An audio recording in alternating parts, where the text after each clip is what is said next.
ce qui concerne le combat spirituel. Et dans ce contexte-là, Jésus leur apprend beaucoup de choses. Parce qu'il y a le combat, qu'on dit combat physique, mais il y a aussi ce qu'on appelle le combat spirituel.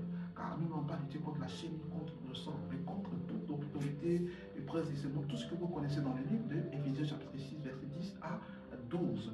Donc, ici, Jésus vient d'expulser un démon et enseigne sur le combat spirituel. Amen. Il répond à ceux qui pensent qu'ils chassent les démons par une mauvaise puissance.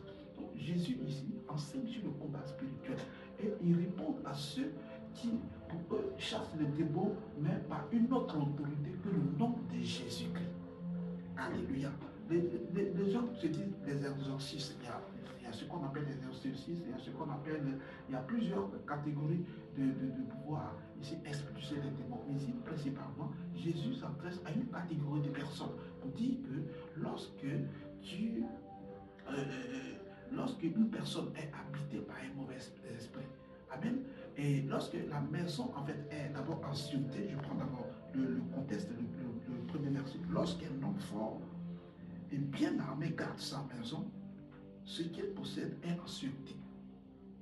Gloire à Dieu. Un homme fort, c'est quelqu'un qui a la puissance. Un homme fort, c'est quelqu'un qui a l'autorité. Donc, si, imaginez-vous, les présidents, les institutions, et il y a, en fait, dans la société, il y a un certain nombre de bâtiments où il y a un certain nombre de personnalités qui ont besoin de gardes du corps. Et ces gardes du corps-là empêchent les intrus ou des personnes de pouvoir leur faire du mal. Nous avons nos personnalités, les présidents, tous ceux qui occupent en tout cas une forte personnalité, ont des personnes, ont des gardes du corps. Les gardes du corps ont pour rôle essentiellement de pouvoir veiller à la sécurité de ces hautes personnalités-là.